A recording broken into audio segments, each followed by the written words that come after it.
was going to quit, and I didn't. I stayed on it, and something was driving me to stay on it. Something in my gut, and I believe in destiny and God driving us to do what's best for us and what's meant for us. And I chose to stay on, and I'm so glad I did, because staying on YouTube, even though it was hard at the time, it really helped me come out of a funk eventually. But what it was doing is it was forcing me to socialize.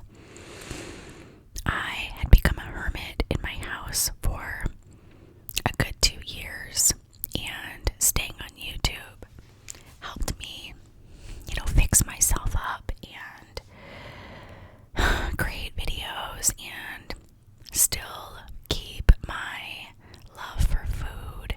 And I met a lot of new people, and it was really good for me. YouTube has been an amazing experience, and I have loved it. And I continue to do it, and I suppose someday I'll stop, but I don't know why I would.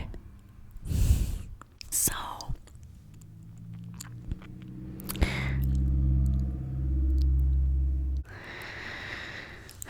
lately I just have been thinking about doing some other things on YouTube.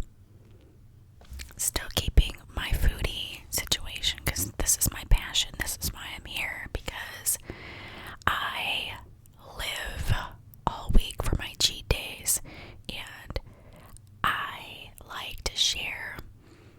When I have a cheat day, I like to share it with somebody, and I don't have anybody to share it with. There's nobody that lives here with me, so it's just like I would go out and get the food and eat it alone, and I like to share it with somebody.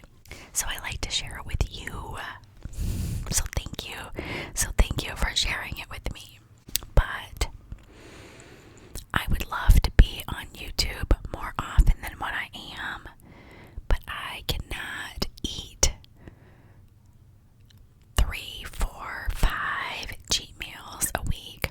I cannot. I am a 58-year-old woman, and first of all, regardless of my age, I'm not doing that to my body. Like, I'm not eating that much stuff. I'm not doing it. So I would love to start talking about my life. And the reason I want to do that is because, like I said, I'm 58, and I've always been a very private person.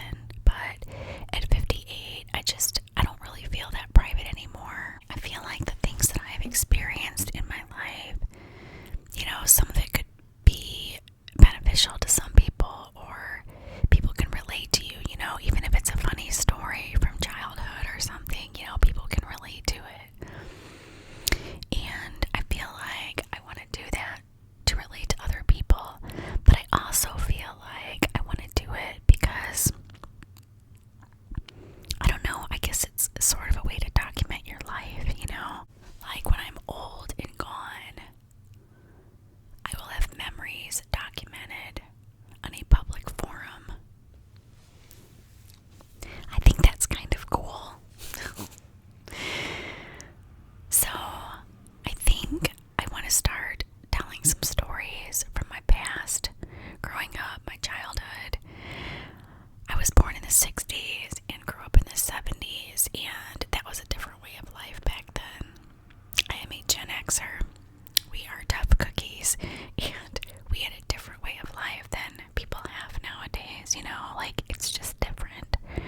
I would love to document that and share that with you, and know that someday when I'm gone, that my life will be documented somewhere.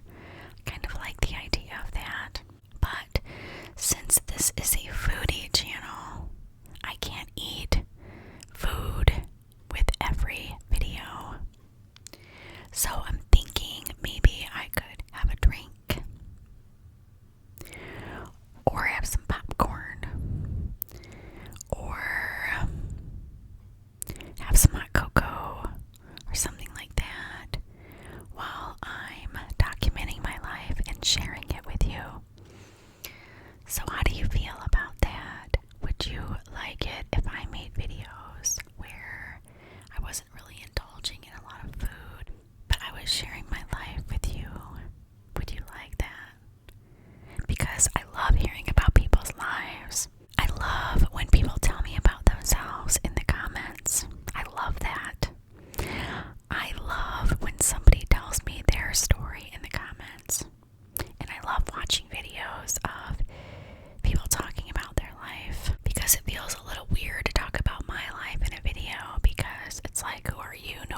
wants to know about your life.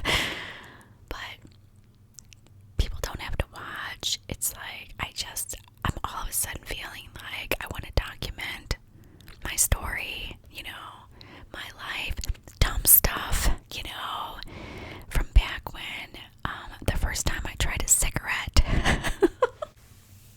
I'm not a smoker, but I did have a cigarette when I was 4.